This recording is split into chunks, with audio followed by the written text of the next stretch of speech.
नमस्कार। रेडियो द्वारका परिवार के सभी सदस्यों का स्वागत है। आप सोच रहे होंगे आज सरकार इंटरिम बजट क्यों पेश कर रही है या क्यों इस बजट को पेश किया जाता है, क्यों फुल बजट पेश नहीं किया गया।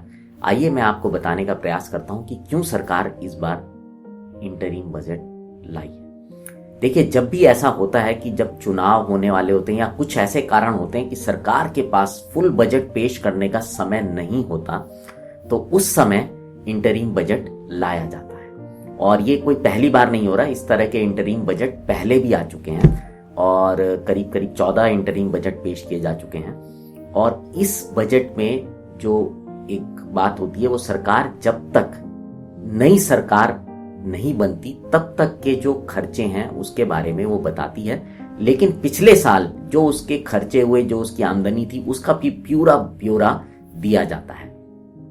और एक दो चीज़ें और इम्पॉर्टेंट होती हैं कि इस बजट में भी आप देखेंगे कोई मेजर टैक्स में चेंजेस नहीं किए जाते, क्योंकि बहुत थोड़े समय के लिए ये बजट होता है। जब नई सरकार बनेगी तो अपना फिर फुल बजट लेके आएगी।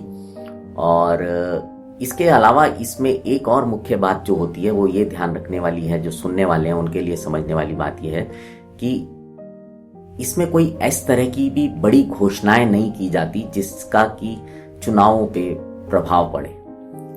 इससे हमेशा सरकार बचती है और इलेक्शन कमीशन भी कहीं ना कहीं इस बात पे अपनी नजर बनाए रखता है। जैसा कि मैंने आपको बताया कि पिछले 14 जो इंटरिम बजट्स आए थे उनमें कभी भी कोई मेजर टैक्सेस में या नई स्कीम्स में नहीं हुए थे। हालांकि ऐसा नहीं है, कॉन्स्टिट्यूशन इस बात की इजाजत देता है, बट जनरली ऐसा अभी तक नहीं किया गया है।